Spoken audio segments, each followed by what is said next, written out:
Hey guys, welcome back to my channel. If you're new here, my name's Erin and I do mostly budgeting videos like the one you're about to see here. I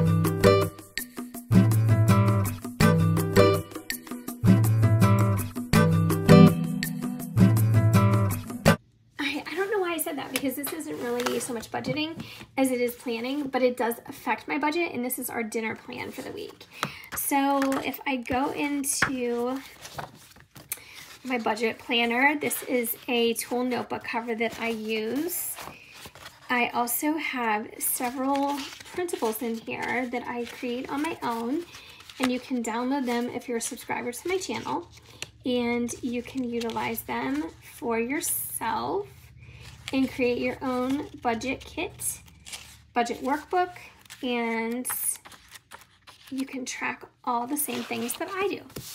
So here we have week 2, and now we need to fill in week 3. So this is our master dinner plan for August, and we're gonna go over it together.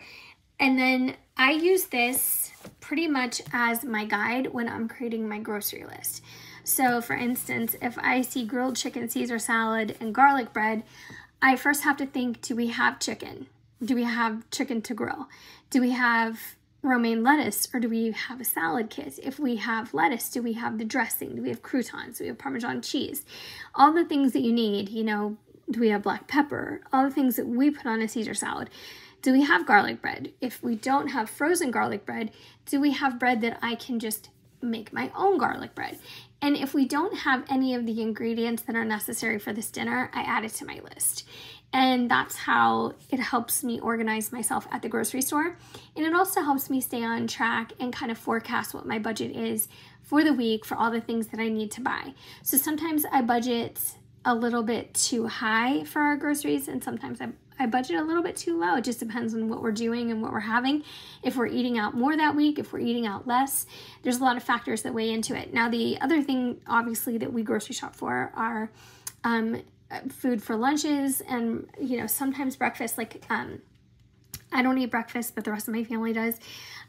We buy snacks, we buy bottled water, we buy Diet Coke, everything. I mean, we buy a ton of stuff. And so this is kind of the main guide. And then the other is more of a filler. So I pack my lunch every single day when I go to work, pretty much without fail. I probably have bought my lunch out twice this entire year so far. I just don't like to spend the money on that. And I don't really care, because sometimes I'll eat crackers for lunch. I'm not even joking. It's so bad for you. I know, it's awful. And sometimes I'll have something that's left over from dinner or that I specifically make for my lunch. So lunch at work is a real crapshoot. It just really depends on my mood, and it depends on what I have going on. So it's about this time every year that I decide I want crock pot stuff. And I just think that the closer I get to September, the better that sounds. Even though it's very warm, it's very hot where I live in September. I just think that September is the start of crock pot season. So there's a couple things that I'm going to be making that you're going to see on this list that require the old crock pot, and I'm pretty excited about it. So the first one is going to be vegetable soup, and it's with orzo. Now, if you don't know what orzo is, it's like elongated shaped pasta, like an oversized rice, and it's a noodle. It's definitely pasta. It's not rice, but it looks like an oversized rice kernel, but it's softer because it's pasta. And I had vegetable orzo soup the first time at this local diner where we live, and now they make it on a pretty regular basis, but I'm not there all the time on the days that they have it. I think they have like one day a week. But anyways, it is so amazing. I was like, you know what? I can go home and do this. This isn't that hard. So you just need like a vegetable stock. Now, again, you could make this your own. So you definitely don't have to go the vegetable route. You can make this with chicken stock, with beef stock, whatever you want to do. but I use the actual vegetable stock, and I also add in a little bit of like a little squeeze of tomato paste, and it gives it that kind of vegetable soup color. And I roast some of the vegetables before I put them in the crock pot. I know that sounds kind of whacked because you're like, oh, aren't they mushy? Not really. I kind of like, I don't want to say flash roast them because there's no such thing, but I roast them very minimally. And I don't know, it's something about the oven air that just gives them like a little bit of extra flavor. I don't know what it is. And then I put them in the crock pot anyway. Now I don't put everything in the crock pot. So what goes in this soup is a little bit of broccoli. This is chopped very fine because if you're somebody like me who doesn't tolerate broccoli and cauliflower very well, you're going to want to chop it extra fine. So broccoli, there is cauliflower in it. Those are the two things that I roast. I also roast just the same amount of time the carrots. Everything else I just put in as is. So I put in carrots, broccoli, cauliflower, corn, onions, small, diced, I mean minced, whatever. What else is in there? Oh, small green beans. So I just get like frozen green beans and like the cut ones. I throw those in there, and then I feel like I'm forgetting something. But anyways, long story short, I make it totally vegetarian, and I put the orzo in it after the soup is completely done because I don't want the pasta to get bloated and soft and mushy because that's disgusting.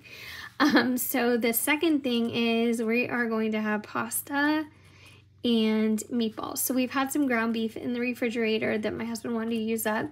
Now I don't eat red meat any longer. It's been just about 6 months. And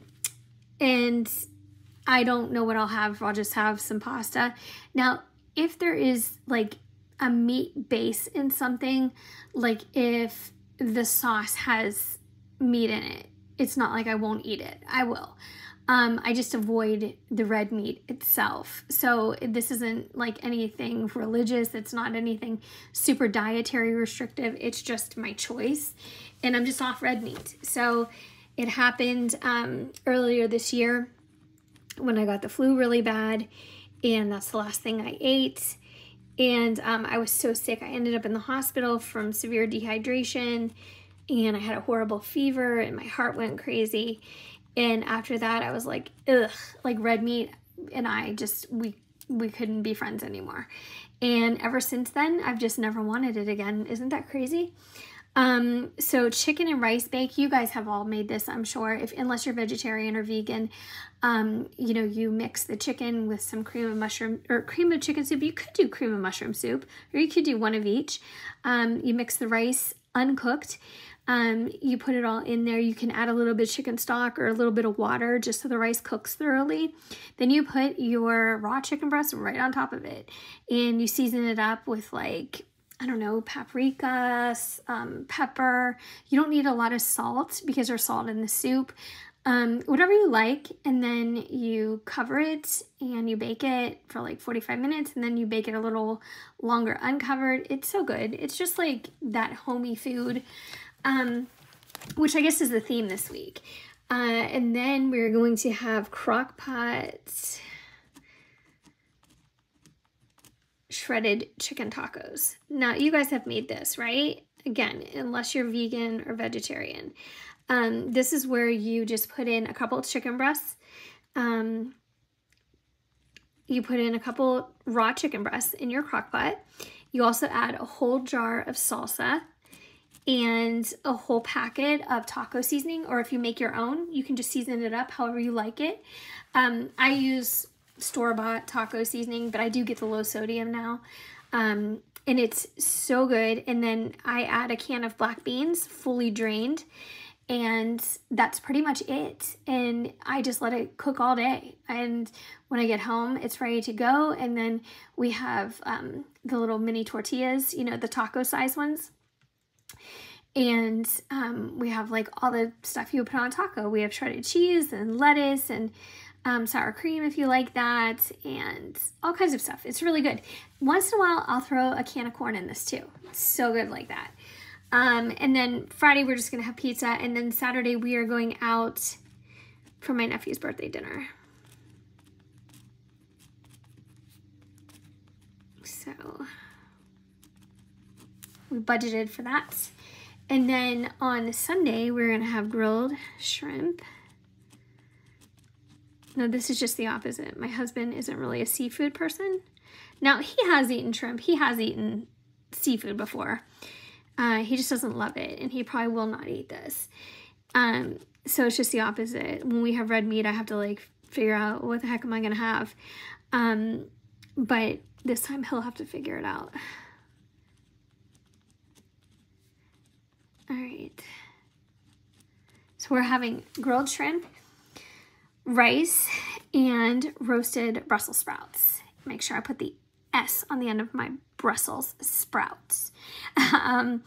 I love roasted Brussels sprouts. I love Brussels sprouts anyway, but I want them to be either grilled dark, baked dark, roasted dark, in the air fryer. Put some kind of like balsamic glaze on them, or a little bit of hot honey, like a little chili like glaze with the hot honey on there. Oh my gosh, you just need a touch.